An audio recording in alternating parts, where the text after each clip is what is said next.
Saudara, sejumlah aktivis berkumpul di bundaran Jalan Belem di luar Agrizone, sebuah zona khusus pertanian di luar lokasi COP30 Brasil. Mereka menyuarakan soal dampak industri pertanian.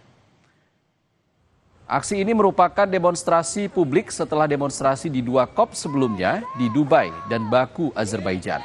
Namun aksi ini terkendala di dalam lokasi COP karena adanya pembatasan dari negara tuan rumah terhadap protes publik. Dalam aksi ini sejumlah aktivis menyuarakan soal industri pertanian yang memengaruhi tanah dan rumah adat mereka.